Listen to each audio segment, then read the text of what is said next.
sign, Cancer, Pisces, and Scorpio. Kumusta po kayo guys? Okay, so water sign, paalala lang po na ang reading natin ay general reading. Maaari kang makaresonate, maaari rin naman pong hindi. Kaya pag hindi po kayo guys nakaresonate, ayan, ibigay na lang po muna natin sa iba, okay? So, tingnan natin water sign, gabay kapalaran. Water sign, gabay kapalaran, spirit guide. Gabay kapalaran po ni water sign. Water sign.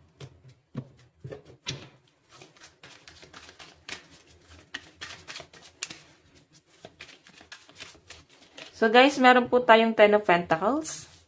Wow, nakakatuwa naman to.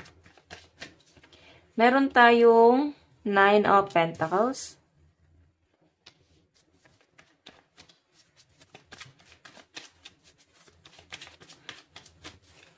Okay, meron po tayong King of Cups.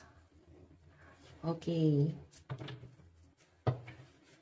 So, water sign, ang pinapakita sa akin ng card mo is maaaring patungkol po ito sa frustration. Okay?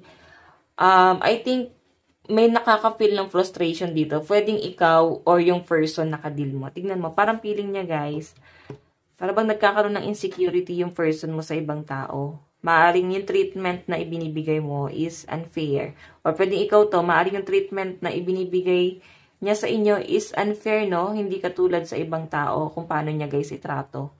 Kakaiba talaga yun sa inyo. Okay? So, Ten of Pentacles, nakakita ko na focus naman din guys sa family, yung mga water sign. Nine of Pentacles, alam mo kahit meron ka naman guys, hindi ka bibili ng bagay na luho para sa sarili mo. Okay? Kung sakali, para bang may kakayahan ka naman, pero hindi mo yan guys gagawin kasi ilalaan mo na lang sa mas makakabuti, no? Ayan, meron kang iniisip dito. Ito yung energy mo, sobrang simple, sobrang kalmado. Maring meron kang iniisip dito mga bagay-bagay, no? Actually, hindi ka naman masyadong problemado, fire sign. Nakita ko kasi ito eh. Water sign, no? Parang hindi naman po kayo guys problemado sa pinapakita sa akin. Siguro, may nagde-demand or maaring yung expectation sa inyo ng mga tao, yun yung nagpapapressure sa inyo. Or maaaring ito yung iniisip-isip mo. Pero hindi mo naman to guys gano pinoproblema guys. Okay, para bang dinidisregard mo na lang yan. Hindi mo masyadong iisipin. Parang bahala na kung ano isipin niya, ano na mangyari, sa napatungo. Nandun ka na sa point na sobrang balance na ng energy mo. Okay, yes, nasasaktan ka. Pero King of Cups kasi to guys, mabilis mong tanggapin ang isang bagay. Ayan. So, tignan po natin ano pa pong ipapakita sa inyo. Okay. Iba sa inyo kayo siguro unfair yung treatment sa inyo ng family mo. Parang feeling mo ibang tao ka. Parang feeling mo hindi ka belong. Okay. So, tignan natin. Water sign. Gabay kapalaran po ni water sign. Okay. Marami ka siguro guys iniisip dito, mga bagay na parang hindi pa tapos. Okay. Meron, diba? Sabi ko sa inyo marami ka pang gagawin na hindi pa guys natatapos. Kaya I think, sabi ko sa inyo, frustration. Nakaka-feel ka dito ng frustration. Para bang nag-aantay ka ng araw. Nagbibilang ka na lang ng araw dito guys. So, hindi ka naman makagawa ng action ngayong araw. Maaring naka-schedule ka sa ibang araw or hindi pwede ngayon. Parang ganon. Okay? Hindi ka pwedeng gumalaw ngayon. Kaya naiinip ka rin dito guys eh. Okay? Parang hindi mo alam kung ano yung gagawin mo kasi dapat tapos na yan Ganon yung pinapakita. So, meron po tayong Four of Cups. Okay? Meron po tayong Three of Cups. And Knight of Pentacles. So, may nakikita ko rito guys na maaaring meron ka din pong iniisip dito na celebration.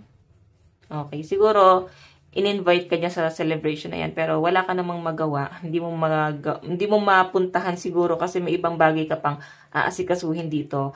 So, yung iba sa inyo guys, maaaring yung pera mo kasi nakalaan lang sa mas importante. Dito na nga sa mga asikasuhin mo. naka-budget na siya, guys, no? May nakikita kasi ako dito parang inuman, birthday, celebration, kasalan, or pwedeng banding. Okay, so nakikita ko sa inyo, guys, para bang nag-ano din kayo, nagda-diet din kayo, medyo nagiging conscious ka sa health mo.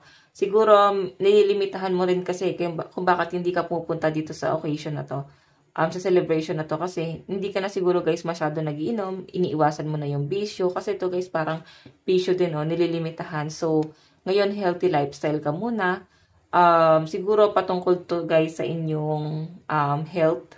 Okay, medyo nagiging conscious ka pagdating sa health mo. Pwede rin naman water sign na baka may medical ka kung bakit ganito. Okay, Emperor yung energy. So, ito kasi, guys, health pa rin to. Sabi ko sa inyo, masyado ka magiging conscious pagdating sa health mo. So, tignan pa natin, guys, ano pang inyong gabay kapalaran.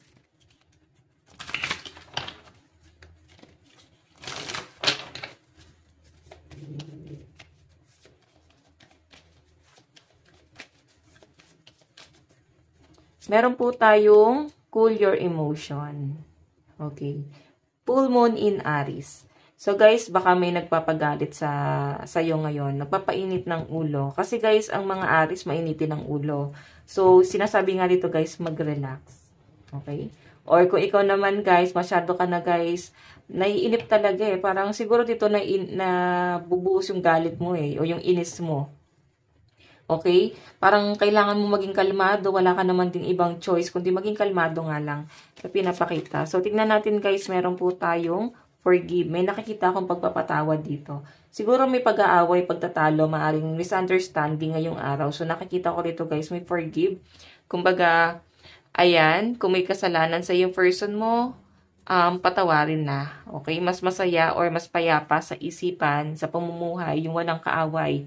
Pero kung ikaw tong may kasalanan, siguro, ikaw yung humingi ng tawad, no? Kung sino man dito, guys, yung nagkasala. Kasi mas maganda pa rin, or mas makakabuti sa health nyo, or sa mental health nyo, na wala kayo, guys, nakikitang may nagagalit sa inyo. Diba?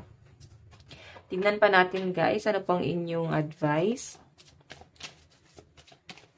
Maaring Aries or Pisces ang kadil ng mga water sign. Meron po tayong gratitude, receiving blessing, thanksgiving. So, maaring meron kang marireceive na blessing, good news. Ayan, kung ano man yan, guys, maaring ikatutuwa mo yan. Kung ano yung marireceive mo na yan. Meron po tayong protection, armament, strength, and boundaries aura. So, ito, guys, sinasabi rito, kailangan mong protektahan yung energy mo. Okay? Kailangan mo ng mga healing crystal or mga protection mo pagdating sa mga inggit, sa mga nagagalit sa inyo. Kasi baka ito, kung bakit mabagal yung nangyayari sa buhay mo kasi may nagpipigil na negative energy. Okay? So guys, ang lucky number mo is 11 and 8. Ito lang po ang inyong reading hanggang sa muli. God bless and love you. Thank you.